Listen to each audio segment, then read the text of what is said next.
تو میں سمجھتا ہوں کہ یہ بیسک انگریڈینٹس ہیں کسی بھی کامیاب پروفیشنل کے لیے۔ شعیب بھائی، پاکستان کی 75 سالہ تاریخ میں بہت سے اسرار و رموز آئے، جس میں بہت سے طالع ازما بھی آئے، اور انہوں نے جمہوری دور ختم کر کے مارشاء اللہ لے کر آئے، بلکہ 1 2 نہیں 4 مارشاء اللہ میں سمجھتا ہوں پاکستان میں آئے۔ اور بعض دفعہ ایسا بھی ہوا کہ مارشاء اللہ نہ بھی ہو تو ایسا لگا جیسے سول مارشاء اللہ کا نظام قائم ہے، اور قانون کی حکمرانی کا جو خواب عوام 22 کروڑ عوام آج بھی دیکھتی ہے اور دیکھتی آ رہی ہے، وہ قائم نہیں ہو پایا۔ تو آپ اس کو کس تناظر میں دیکھتے ہیں، اور پاکستان میں آئین و قانون کی حکمرانی کیسے قائم ہو سکتی ہے؟ دیکھیے، سب سے پہلے ہم 47 سے اگر آپ شروع کریں تو ہماری بدقسمتی کہ ہمارے قائد اعظم محمد علی جناح، ان کو زندگی نے مہلت نہیں دی۔ ان کو بھی جس طرح ایک ایمبولینس خراب ہو جاتی ہے اور دوسری ایمبولینس جو ہے وہ پیٹرول ختم ہو جاتا ہے یا اس میں کوئی پرابلم ہو جاتا ہے یا جو بھی ہوتا ہے، جس طریقے سے ان کو ڈیتھ کی گئی یا نیچرل ہوئی، جو بھی آپ کے سامنے ہے، تو وہاں سے ہمارا ایک بدقسمتی کا ہمارے ملک کا آغاز ہوتا ہے۔ اس کے بعد لیاقت علی خان جو ایک پاپولر لیڈر تھے اور وہ ملک کو آگے لے جانا چاہتے تھے، تو اس کا کیا ہوتا ہے کہ ان کو قتل کر دیا جاتا ہے۔ پھر ملٹری بیوروکریسی اور سول بیوروکریسی کا گٹھ جوڑ شروع ہو جاتا ہے۔ ہمارا آئین وقت پہ نہیں دیا جاتا، اور اس کے بعد ایک سے ایک بڑھ کر ایک سازش، ایک محلاتی سازش، پھر دوسری محلاتی سازش، ایک شخص آ رہا ہے، ایک جا رہا ہے، تو وہ ہمارے ہاں ڈیموکریٹک نارمز پنپ نہیں سکتے۔ اور پہلا کانسٹیٹیوشن 1956 کا دیا، اور جو ہی وہ آیا اس کے 6 مہینے بھی نہیں گزرے، چند دن گزرے تو جناب فوجی ڈکٹیٹر ایوب خان صاحب نے اس آئین کو معطل کر دیا اور ماشاء اللہ لگا جی 1958 پہ 58 میں آ کے لگایا، لیکن 56 سے پہلے بھی سکندر مرزا نے خود بخود مارشاء اللہ کے حوالے کر دیا، تو وہ آئین معطل ہو گیا۔ اور اس کے بعد پھر وہ سلسلہ چلتے چلتے یحییٰ خان تک پہنچا، اور اسی تسلسل سے یحییٰ خان اور بھٹو کے درمیان جو کچھ سلسلہ شروع ہوا، اور ہم نے جس کی اکثریت تھی بنگلہ دیش کے شیخ مجیب الرحمان کی، ہم نے اس کو اقتدار نہیں دیا، اور نہ دینے کا نتیجہ کیا ہوا؟ اس کا نتیجہ یہ ہوا کہ آپ کا ملک 2 لخت ہو گیا۔ جب آپ سول سپریمیسی نہیں دیں گے، جب آپ ڈکٹیٹرشپ قائم کریں گے، جب محرومی پیدا کریں گے، تو پھر ملک نہیں چلا کرتے۔ آپ کا انجام آپ کے سامنے ہو گیا، اور وہ پھر ہمیں وہ ملک 1971 میں آدھا 2 ٹکڑے ہو گیا، اور جو رہا ملک تھا وہ ہمارے 70,000 سے زائد قیدی بنا لیے گئے انڈیا نے، اور وہ ہم پھر ریہیبلیٹیشن کے پروسیس میں شروع ہو گئے، اور ان کو کیسے چھڑائیں۔ آپ آگاتے ہیں بھٹو صاحب کا زمانہ، تھے تو وہ جمہوری، لیکن انہوں نے بھی ڈکٹیٹرشپ قائم کر رکھی تھی۔ سب سے پہلے وہ سول مارشاء اللہ ڈکٹیٹر بنے، لیکن اس سے چلو مجبوری تھی اگر وہ آگے نکلے، لیکن ان کا طرز حکومت ڈکٹیٹرشپ تھی۔ اور پھر کیا ہوا؟ اس کے بعد 77 میں الیکشن ہوتا ہے، اس میں دھاندلی ہو جاتی ہے، اور جب دونوں بھٹو صاحب اور قومی اتحاد کے درمیان ایک پیکٹ تقریباً تیار ہو جاتا ہے، جب ایک آپ کا معاہدہ شروع ہو جاتا ہے، اس معاہدے کے اس سے پہلے کہ سائن ہو تو ضیاء الحق صاحب بیچ میں کود جاتے ہیں، وہ کود جاتے ہیں، اور پھر ان کو اقتدار سے ہٹایا جاتا ہے۔ صرف ہٹایا نہیں جاتا، بلکہ بالآخر ایک جس کو بہت سارے لوگ جوڈیشل مرڈر بھی کہتے ہیں، ان کو ایلیمنیٹ کیا جاتا ہے۔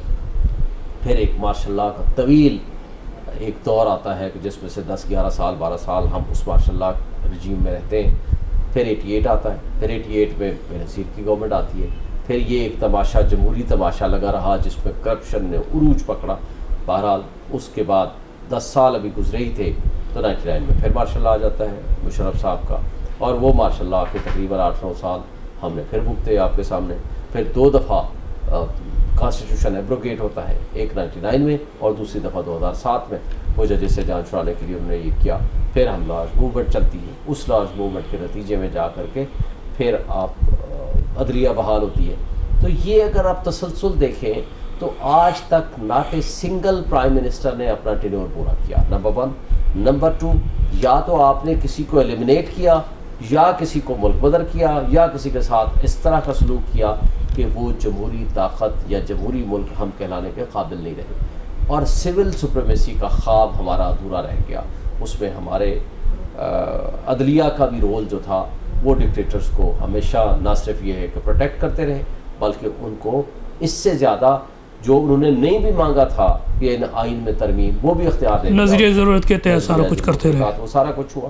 اور اس کا انجام پھر یہ ہوا کہ ہمارے تمام ادارے جو ہیں وہ جو ٹھیک کام کرنے کی بجائے کہ ادارے اسٹرینتھن ہوتے وہ ادارے اپنا کام نہیں کر سکے، اور پھر کرپشن نے اس کو رئی سے ہی کسر بھی نکال دی ہمارے اداروں سے.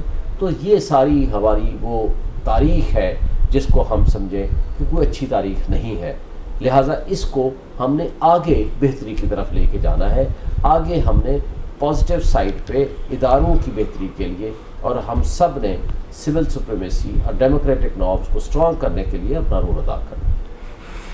بلا شبہ جو 2007 کی تحریک تھی، وکلا تحریک کے نام سے تاریخ میں جانی پہچانی جاتی ہے، اور میں سمجھتا ہوں یہ عوامی رول کی ایک جو خواہش تھی 22 کروڑ عوام میں، اسے وکلا نے آگے بڑھایا.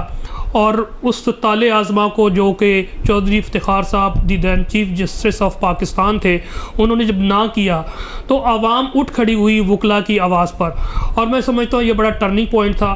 اور وکلا جو ہے ایک شخص کے پیچھے نہیں تھے، اس نہ پر تھے کہ ایک ڈکٹیٹر کو اس نے نہ کی تھی اور جس کی وجہ سے تحریک چلی. اس حوالے سے جو وکلا کا کردار رہا اس حوالے پہ روشنی ڈالیے گا، کیونکہ آپ بھی اس تحریک کے جو ہے روح رواں تھے اور صف اول کے سپاہی کی طور پر آپ کام کر رہے تھے اس دور میں. دیکھیں، میں سمجھتا ہوں کہ ہم ایک شخص کے لیے نہیں یا چند اشخاص کے لیے نہیں، ہمارا نعرہ کیا تھا؟ Supremacy of constitution, rule of law and independence of judiciary. کیونکہ جو ایک اسٹرانگ بار ہوتی ہے وہ ایک آزاد عدلیہ کے تحفظ کی ضامن ہوا کرتی ہے، اور آئین کے تحفظ، rule of law and independence of judiciary, یہ تینوں چیزیں انٹر کنیکٹڈ ہیں. آئین رہے گا تو رول آف لا ہوگا، رول آف لا اور آئین کی بحالی ہوگی تو جوڈیشری انڈیپینڈنٹ ہوگی. یہ جب تک تین چیزیں ہم نہیں اچیو کرتے تو ملک میں جمہوری نظام بھی نہیں پنپ سکتا. یہ ہمارا مطالبہ، یہ ہمارا نعرہ تھا. ایک ڈکٹیٹر کے مقابلے میں ہم جیلوں میں بھی گئے، ہمارے لوگ شہید بھی ہوئے، ہمارا معاشی قتل بھی ہوا، اور ہمیں بہت سارے نقصانات ہمارے وکلاء نے اٹھائے. یہ جو اس وقت کی لیڈرشپس تھیں وہ تو یا ملک بدر تھیں، یہاں تھے ہی نہیں، وہ تو بعد میں پھر آگے آئے، اور جس میں عمران خان صاحب بھی اور باقی لیڈرز بھی سارے آگے آئے اور انہوں نے بھی اس کے ہمارا ساتھ دیا. لیکن جو لیڈنگ رول تھا ہمارے وکلاء کا تھا.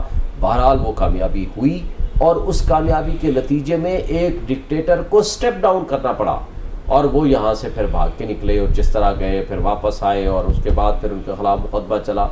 تو یہ وہ احتساب کا نظام تھا جو عوام نے، بلکہ عوام نے بھی نہیں، ایک وکلاء نے وہ رول ادا کیا جن کی میکسیمم تعداد 80,000 یا 1 لاکھ کے قریب تھی. انہوں نے جب وہ کھڑے ہو گئے تو ملک میں انہوں نے ایک ڈکٹیٹر کا مقابلہ بھی کیا اور ان کو واپس بھاگنے پہ مجبور بھی کر دیا. تو جب عوامی طاقت کے ساتھ آپ آئین کے ساتھ کھڑے ہوتے ہیں، اخلاقی طاقت آپ کے ساتھ ہوتی ہے، تو پھر آپ ایک اسٹرینتھ اور ایک کامیابی کی علامت ہوا کرتے ہیں. تو میں سمجھتا ہوں کہ وہ ایک بہت بڑی ہماری کامیابی تھی جس میں عوام، وکلاء، سول سوسائٹی، تمام طبقے کھڑے ہو گئے اور بالآخر ایک ڈکٹیٹر کو سٹیپ ڈاؤن کرنا پڑا. بلا شبہ جو یہ تحریک تھی یہ وکلاء کی چلائی ہوئی تحریک تھی، اور ان کی آواز پہ پھر تمام معاشرے کے طبقے جس میں کسان، مزدور، ڈاکٹر، انجینئر، ہر طبقے کے لوگ شامل ہوئے، اور ڈکٹیٹر کو نہ صرف انہوں نے سٹیپ ڈاؤن کروایا بلکہ الیکشن بھی پھر کنڈکٹ ہوئے، سب نے، قوم نے دیکھا. میں اسی سے فردر ایک سوال کرنا چاہتا ہوں کہ افتخار چودھری صاحب کو قوم نے اپنی محنت کے ذریعے، اپنی جانوں کی قربانیاں دے کے، اپنا وقت دے کے ان کو دوبارہ چیف جسٹس کے عہدے پر بٹھایا، لیکن جو توقعات ان پر تھی عوام کی اور وکلاء کی، آپ کیا سمجھتے ہیں کہ وہ اپنے توقعات پر پورے اترے؟ دیکھیں، میں سمجھتا ہوں کہ ان توقعات جو قوم نے لگائی تھیں افتخار محمد چودھری صاحب کو ہیرو بنا کے، یا عدلیہ سے یا وکلاء سے، وہ ان تینوں سے عوام کی توقعات پہ پورے نہیں اترے. ہم بطور وکیل بھی، ہماری بار ایسوسیشنز بھی، ہماری بار کونسلز بھی، وہ عدلیہ بھی، اور افتخار محمد چودھری صاحب بھی. اور وہ عوام کی جو ایکسپیکٹیشنز تھی، جو ہم نے ان کو نعرہ دیا تھا کہ آج کے بعد انجسٹس نہیں ہوگا، آج کے بعد عوام جو ہے ان کو ان کے حقوق ملیں گے، ریاست ہوگی ماں کے جیسی، وہ چیزیں ہم نعروں تک محدود رہے. اس کا امپیکٹ یہ آیا کہ ہم نے ججز غلط قسم کے بھرتی کیے، ہم نے اپوائنٹمنٹ آف سلیکشن آف ججز میں فیورٹزم کیا، اس میں جمہوری طاقتوں کو اکٹھے بٹھا کے ان کو جمہوریت طرز اول اڈاپٹ نہیں کیا. کرپشن شروع ہو گئی حکومتوں میں اور ایگزیکٹو میں اور باقی جگہوں پہ. تو یہ ساری خرابیاں جب عوام نے دیکھیں تو جو ہمارے نعرے تھے, جو ہم نے خواب دکھایا تھا, وہ خواب پورا نہیں ہو سکا. ہاں البتہ ایک چیز بڑی ضروری ہے, آج کم سے کم کوئی شخص یہ توقع نہیں کر سکتا کہ کوئی بھی عدلیہ کا شخص ماشاء اللہ کا ساتھ دے گا.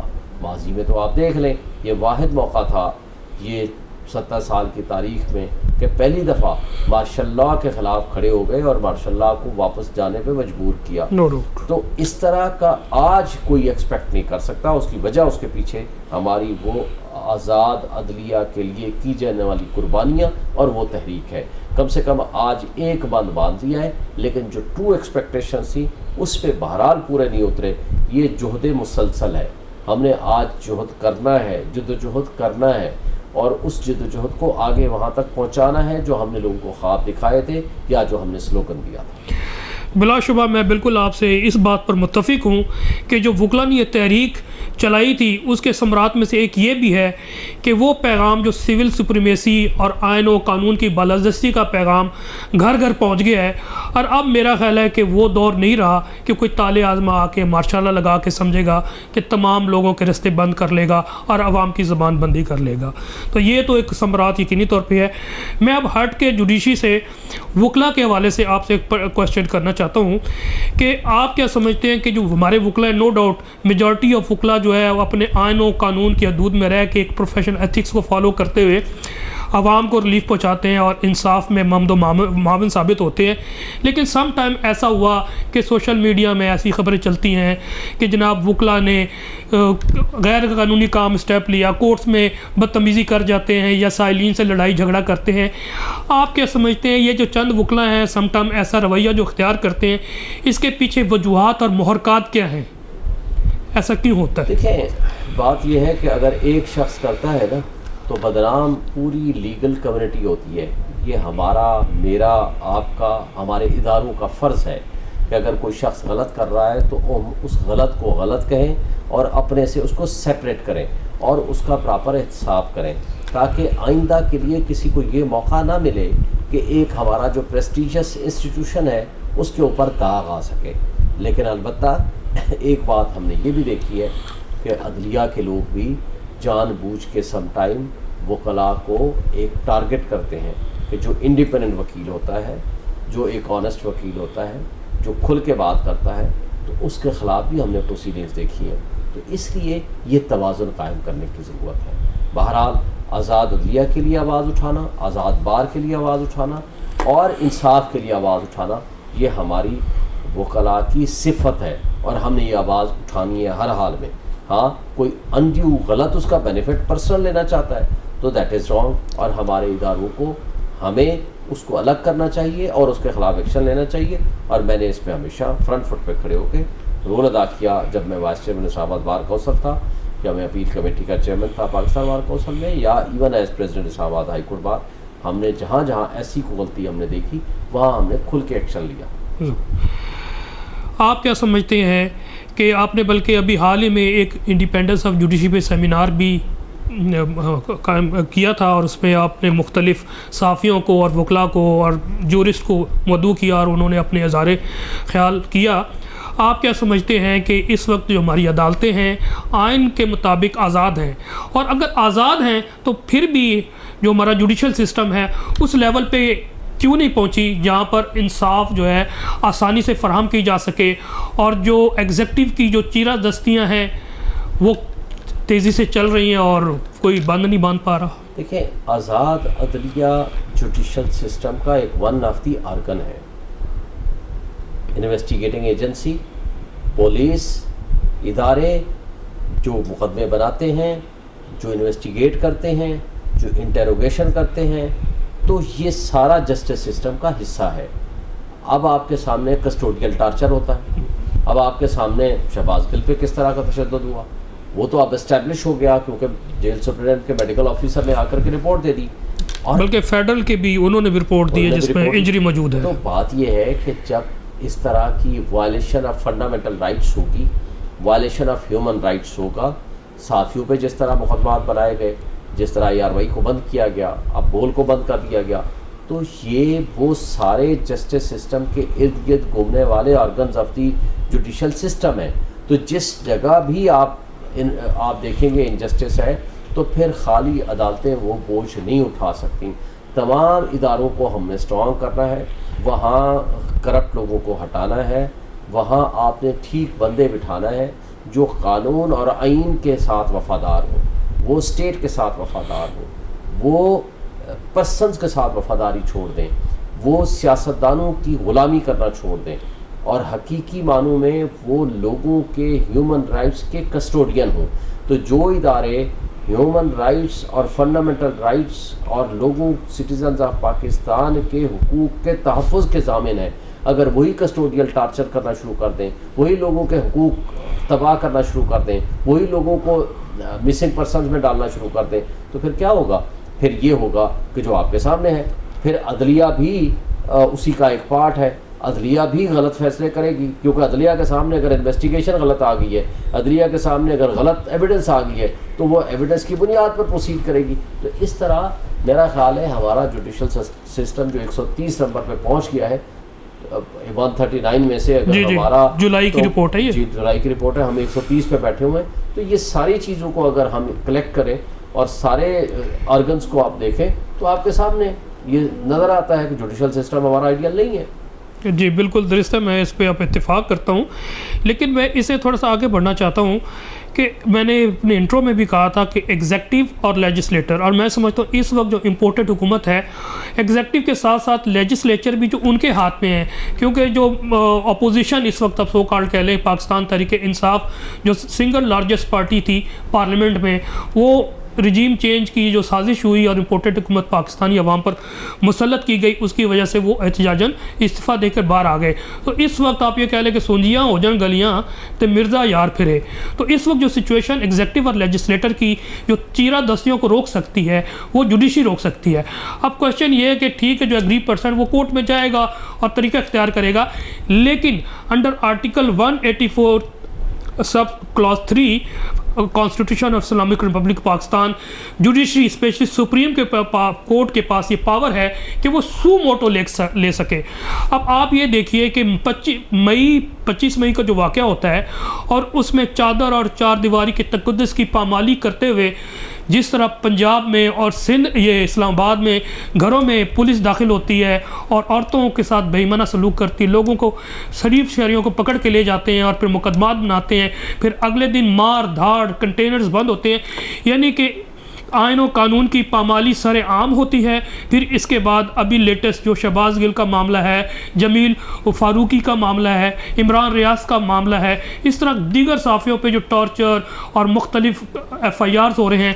آپ کیا سمجھتے, یہ نہیں سمجھتے کہ کیونکہ ان کے پاس کانسٹیٹیوشنل پاور بھی ہے سپریم کورٹ کو اسے سو موٹو لے کے اس تمام معاملات کو جو امپورٹڈ حکومت نے 9 اپریل کے بعد آج تک لیے گئے ہیں وہ سے سنیں اور ان کو روکیں ایگزیکٹو کو, کیونکہ انہوں نے ہی روکنا ہے کہ آپ یہ غیر آئینی کام کیوں کر رہے ہیں. آپ کا کیا خیال ہے اس بارے میں؟ پہلی بات تو یہ ہے کہ سپریم کورٹ یا ہائی کورٹیں کبھی بھی اتنی اسٹرانگ نہیں ہوا کرتی ہیں کہ وہ سو موٹو نوٹس لے کے اور تمام لوگوں کے رائٹس پروٹیکٹ کریں, اس لیے کہ انہوں نے ہمیشہ ایک بیچ کا راستہ اڈاپٹ کیا ہے اور بیچ کے راستے میں چلنے کی کوشش کی ہے. جب سائل ان کے پاس کہیں آ جاتا ہے تو ان کو ریلیف دینے کی کوشش کی ہے. بہرحال آپ کے سامنے ہے کہ اسلام آباد ہائی کورٹ کو بار کو یہ اعزاز حاصل ہوا کہ ہم نے پٹیشن فائل کی تھی, میں نے پٹیشن فائل کی تھی, یہ 25 والے واقعے کے بعد 23 کو فائل کی یا 24 کو فائل کی, 25 کو مارننگ میں لگی اور اس کے اوپر بڑے آرڈرز ہوئے اور انہوں نے پھر یہ فیصلہ کیا کہ تمام جو سیاسی ورکرز ہیں ان کو فوری طور پر رہا کر دیا جائے اور تمام یہ پولیٹیکل مقدمے ختم کیے جائیں اور چادر چادوادی کا تحفظ جو ہے وہ یقینی بنایا جائے. اور اس کے بعد بھی انہوں نے پرچے جاری رکھے اور ہفتے 2 ہفتے بعد ضمانتیں ہوئیں. اگر وہ آرڈر کورٹ کا نہ ہوتا تو انہوں نے تو کئی مہینوں تک ان کو جیلوں سے باہر نہیں آنے دینا تھا. اور اس دن 500 وکیل گرفتار کر لیے لاہور میں اور تشدد بھی ان پہ اوپر کیا. ہم نے 2 گھنٹے کے اندر ان سب کو رہا کرایا. تو یہ ہم نے ایفرٹس کی اور سپریم کورٹ کی بہرحال کاوش ہے. لیکن کورٹوں میں بھی آپ دیکھیں اپوائنٹمنٹ آف ججز کا جو طریقہ کار ہے اس میں ابھی تک بہت ساری خرابیاں باقی ہیں. اپوائنٹمنٹ پروسیجر کو ٹھیک کرنا ہے. ججز وہ کوئی آئیڈیل ججز نہیں ہیں ہمارے آج بھی. ہم ان سے توقع رکھتے ہیں کہ وہ ان چیزوں سے بالا تر ہو کے لوگوں کے حقوق کے تحفظ کے لیے اپنا جو کانسٹیٹیوشنل رول ہے وہ ادا کریں. آپ کے سامنے ہی ہے, میں اب اس پہ تنقید نہیں کرنا چاہتا. آنریبل ہائی کورٹ نے فیصلہ دیا, جب ہمارے ایکٹنگ چیف جسٹس صاحب اس وقت تھے, جب ٹارچر سامنے آ گیا اس کے باوجود فزیکل کسٹڈی دے دی گئی. بہرحال ہم اس ججمنٹ پہ تنقید کر سکتے ہیں, آرڈر پہ تنقید کر سکتے ہیں, یہ الگ بات ہے کہ پھر سپریم کورٹ میں چیلنج ہوا لیکن ہو چکے ہیں, امپلیمنٹ ہو گیا ہے اب. تو باتیں یہ ہیں کہ ہمیں یہ ابھی جہد تسلسل میں آگے جانا ہے. ہم نے عدلیہ کو مضبوط کرنا ہے, عدلیہ میں اچھے لوگوں کو لے کر آنا ہے جو آئین اور قانون کی پاسداری کے لیے اپنا رول ادا کریں. بہرحال یہ ابھی ہماری خواہش بھی ہے, ہماری توقع بھی ہے, اور انشاءاللہ ہم ایکسپیکٹ کرتے ہیں کہ آگے بھی یہ چیزیں ٹھیک ہوں گی. بینگ اسٹوڈنٹ آف لا, میں بالکل اس حوالے سے, کیونکہ آپ نے appointments of the criteria of superior جج کورٹس ججز کا آپ نے مسئلہ اٹھایا ہے, تو میں بھی یہ سمجھتا ہوں, اور پھر آپ کی اوپینین جانوں گا, کہ جو ہمارا appointment of criteria of appointment of superior courts ججز ہیں وہ صرف 2 ہی پوائنٹ پہ کہا جاتا ہے کہ جناب 45 سال ہو اور وہ ہائی کورٹ کا جج ہو, اور اس کی یعنی کہ ہو سکتا ہو 10 سال اس کی پریکٹس ہو. کیا یہ سفیشینٹ ہے کہ یعنی کہ اس کی 10 سال ہائی کورٹ کی پریکٹس ہو اور 45 سال کا ہو, اور جس مرضی کو چاہیں چیف جسٹس صاحب کنسرنڈ ہائی کورٹ اور چیف جسٹس وہ اپائنٹ کر دیں؟ یہ ایک سیٹ کرائٹیریا ہونا چاہیے جس میں میرٹ کا خیال رکھا جائے, جس پہ اس کی پریکٹس دیکھی جائے, اس کی رپورٹڈ ججمنٹ دیکھی جائے, اس کی پروفیشنل اپروچ دیکھی جائے, اور ڈفرینٹ ادر اس کی تعلیم, بیک گراؤنڈ, ساری چیزیں, مارکس. تو آپ کیا سجیشن دیتے؟ پہلے یہ بتائیے کہ کرائٹیریا ٹھیک نہیں, اور نہیں ہے تو کون سا کرائٹیریا ہو تو بہتر ججز آ سکیں جو کہ غیر سیاسی بھی ہوں اور جن کا کردار بھی ٹھیک ہو اور پروفیشنل ہوں اور میرٹ پہ فیصلہ کریں. پہلی بات تو یہ ہے کہ کرائٹیریا بھی ٹھیک نہیں ہے. ٹھیک ہے, اس کو ٹھیک کرنے کی ضرورت ہے. آپ پسند ناپسند پہ جب آپ ججز کی اپوائنٹمنٹ کریں گے تو ان سے آپ توقع نہیں رکھ سکتے کہ وہ انصاف کر سکیں گے. تو اس لیے آپ اپوائنٹمنٹ کے پروسیجر کو بہرحال بہتر کریں. اس کے لیے یعنی کہ آئین میں تبدیلی کی ضرورت ہوگی. آئین میں تبدیلی کی ضرورت ہے. اس کی کانسٹیٹیوشن اور جو سپریم جوڈیشل کمیشن ہے, جو جوڈیشل کمیشن ہے, اس کو بھی چینج کرنے کی ضرورت ہے. اور میں اس سے آگے جاتا ہوں, میں کہتا ہوں کہ ایک ہائیسٹ لیول کا جس طرح FPSC ہے سول سروینٹس کو انڈکٹ کرتا ہے, آپ ایک سپیریئر فورم بنائیں جو ڈیو پروسیس آف سلیکشن کرنے کے لیے کوئی ٹیسٹ, کوئی انٹرویو, کوئی پروسیس, کوئی ایک آپ ایک اس کو لارج اسکیل پہ آگے لے کے جائیں. آپ یہ کہنا چاہتے ہیں کہ کوئی ہائی پاورڈ کمیٹی ہو اور جس جو مشتمل ہو ججز پر بھی ہوں, اس میں ججز بھی ہوں, ریٹائرڈ ججز بھی ہوں, جورسٹ بھی ہوں, بار کونسل, تمام اسٹیک ہولڈرز بیٹھ کے پارلیمنٹیرینس ہوں. آپ ان چیزوں اس کو آگے لے کر جائیں. یہ آپ کا جو طریقہ کار پہلے جو تھا پرانے والا 73 کے 18th امینڈمنٹ سے پہلے والا یا 19th امینڈمنٹ سے پہلے والا, وہ بھی ناکام ہو گیا. اور جو یہ 19th امینڈمنٹ کے بعد یہ جو جوڈیشل کمیشن ہے یہ بھی ناکام ہو گیا. اب آپ نے نئے طریقہ کار کے مطابق آگے آپ نے چلنا ہے, اور پروسیس آف سلیکشن کو جب تک آپ اسٹرانگ سخت نہیں کریں گے آپ کبھی توقع نہیں رکھ سکتے کہ انصاف آپ کا آئیڈیل ہوگا, یا آپ 130 نمبر سے آپ 30 نمبر پہ آ جائیں گے. اس سے آپ کو کوئی توقع نہیں ہے. آئندہ کے لیے ججز کی اپوائنٹمنٹ کو بہت سلیکشن آف پروسیس کو جو ہے بہت اسٹرانگ کریں. اب ہوتا کیا ہے, بار کونسل والے کہتے ہیں ہمارا ایک بندہ لگا دو, یہی ہو رہا ہے. جج صاحبان میں سے کہتے ہیں جو 4 جج بیٹھے ہوں, ہر بندہ کہتا ہے اپنا اپنا بندہ ایک لگایا اور سب خوش ہو گئے اور سب فارغ ہو گئے. یہ طریقہ کار ہمیں ختم کرنا پڑے گا. درست, اس پہ ہمیں بہت اسٹرانگ ریزرویشن ہے. اس وقت جو اپوائنٹمنٹ آف ججز کا جو پروسیجر ہے, اور اس میں صرف اور صرف ہر کوئی اپنے حصہ داری لے کے اور ان کی اپوائنٹمنٹ کر کے فارغ ہو جاتے ہیں, تو اس سے عدلیہ کو, اداروں کو اور جسٹس سسٹم کو نقصان ہوتا ہے.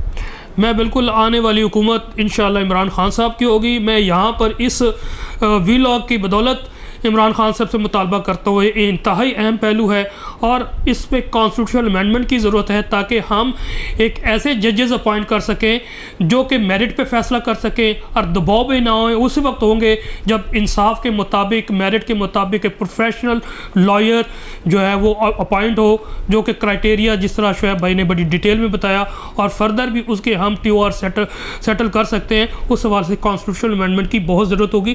شعیب بھائی اب سے ذرا قانونی سے پوائنٹ سے ہٹ کے ہم تھوڑے سیاست کے معاملات میں, کیونکہ جو وکیل وہ آدھا سیاستدان بھی ہوتا ہے, کیونکہ آئین اور قانون وہ ہمیں سیاست سکھاتا ہے. ہم نے جہاں لا پڑھا وہاں پر سیاست بھی پڑھی ہے, تاریخ بھی پڑھی ہے.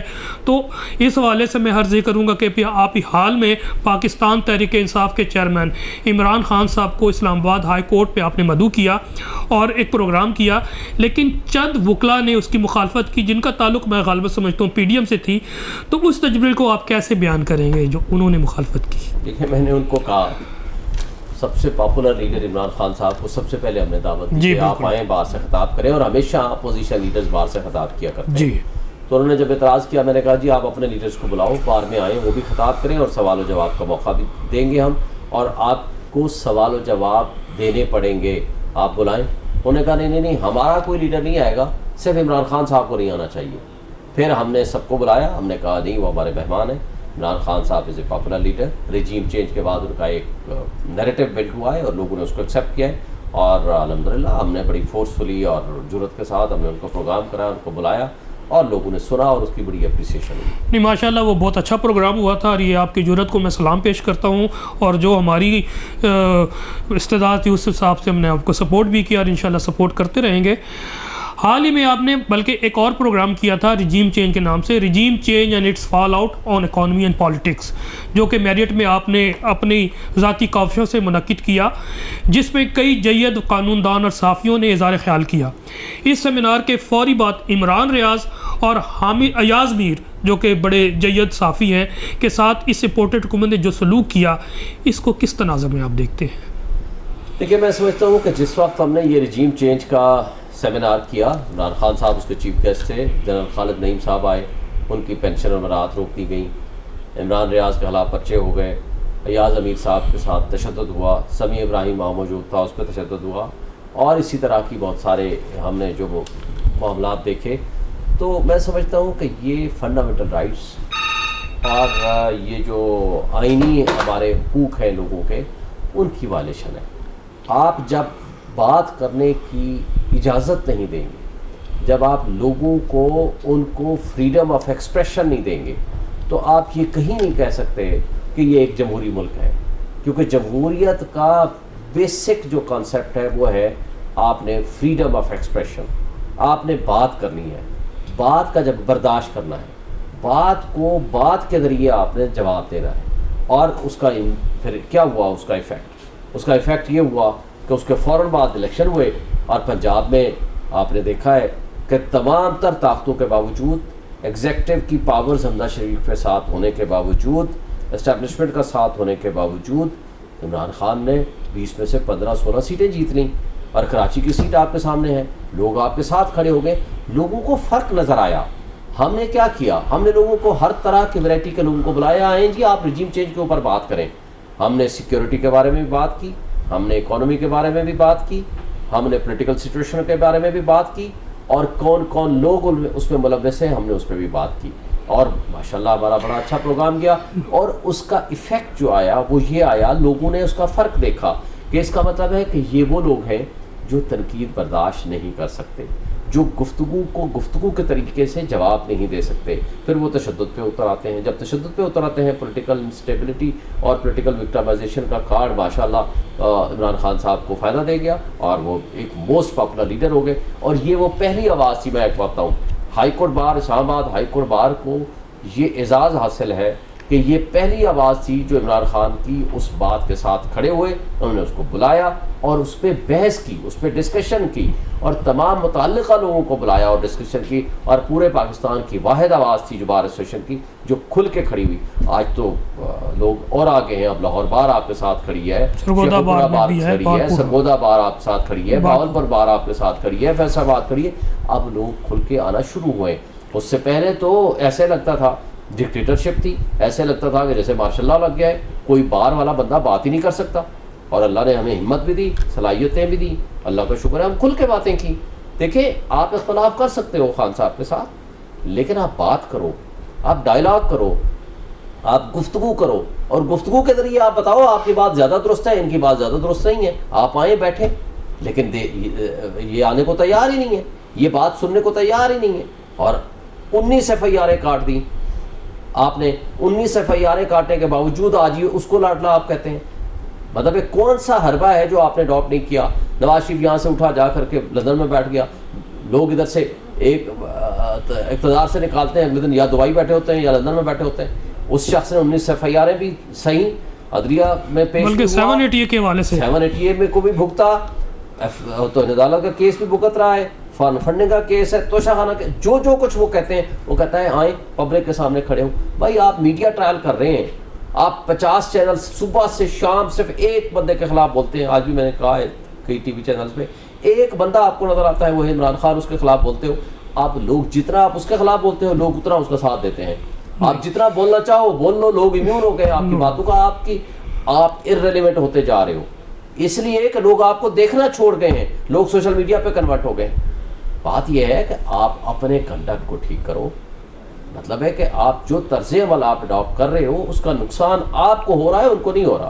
نو ڈاؤٹ اس میں آپ کی بلکہ ساری باتیں ماشاءاللہ میں اس کو سیکنڈ کرتا ہوں. بلکہ آپ کی ایفرٹس جو ہیں اس وقت رجیم چینج کے بعد جو آپ آئین و قانون کی بالادستی کے لیے آپ کوشش کر رہے ہیں بار کے اندر، پھر سیمینارز اور ڈفرینٹ مقدمات، ہیومن رائٹس کیسز جو آپ کر رہے ہیں، یہ یقینی طور پہ اپریشیبل ہے. اور یہاں پر میں ضرور کہوں گا اس کا مطلب یہ ہے کہ ایک شخص کو گرانے کے لیے پورا نظام، یعنی کہ یہ جو مافیا والا نظام ہے وہ کھڑا ہو گیا ہے. لیکن عوام سمجھ چکی ہے کہ جناب کون حق پر ہے اور کون باطل ہے. اور اسی لیے اب عمران خان صاحب کی آواز، یہ صرف عمران خان کی آواز نہیں، اس نے ہر زباں پہ اپنی زبان رکھ دی ہے. اب اسے روکنے والا کوئی بھی نہیں ہے. یہ بڑھتی جائے گی جیسے جیسے یہ روکیں گے. اور ظلم و ستم کا یہ جو بازار گرم کیا ہوا ہے، اسی طرح عمران خان صاحب کی جو مقبولیت ہے بڑھے گی. میں آپ سے ایک اور پوچھنا چاہتا ہوں کہ شعیب بھائی، میں آپ کا خود بڑا فین ہوں کہ آپ نے بڑی محنت کی اور یہاں تک آئے ہیں، اور آپ کی جگہ یقینی طور پہ بہت کم لوگ پہنچتے ہیں. آپ کی یہ سکسیس اسٹوری جو ہے، میں اس حوالے سے بات کرنا چاہتا ہوں، یہ جتنا بڑا سفر ہے یہاں تک پہنچنے میں آپ نے کیا، اپنے نوجوان وکلا کو موٹیویٹ کرنے کے لیے کیا پیغام دیں گے؟ جیسے میں نے شروع میں کہا تھا، سب سے پہلے کہ آپ نے محنت کرنی ہے. نمبر 2 آپ نے انٹیگریٹی اینڈ آنیسٹی کے ساتھ محنت کرنی ہے. نمبر 3 آپ نے کنسسٹنسی رکھنی ہے، پیشنس ہونا ہے. آپ نے امپیشن نہیں ہو جانا، بے صبرے نہیں ہو جانا. آپ نے صبر کے ساتھ، محنت کے ساتھ، انٹیگریٹی کے ساتھ، آنیسٹی کے ساتھ اسٹرگل جاری رکھنی ہے. اللہ تعالیٰ آپ کو ضرور کامیابی دے گا انشاءاللہ. بلا شبہ آئین، قانون اور جمہوریت کی بالادستی قائم رکھنے کے لیے بار کا کردار ہمیشہ کلیدی رہا ہے. اس بارے میں آپ کا کیا خیال ہے؟ بالکل، میں بجا طور پر سمجھتا ہوں باروں کے پاس بہت بڑی طاقت ہے، بشرطے کہ وہ اپنی اس طاقت کو سمجھیں اور اس کو پازیٹیو سائڈ پہ استعمال کریں، نہ کہ اپنے ذاتی مفادات، نہ کہ اپنے ذاتی مقدمات، نہ کہ اپنی ذات کے لیے استعمال کریں. جس دن ہم نے بار کا ٹرو پکچر دی، ٹرو اس کے لیے محنت کی، تو بار کا قد بھی بڑا ہوگا، بار کے وکیلوں کا قد بھی بڑا ہوگا.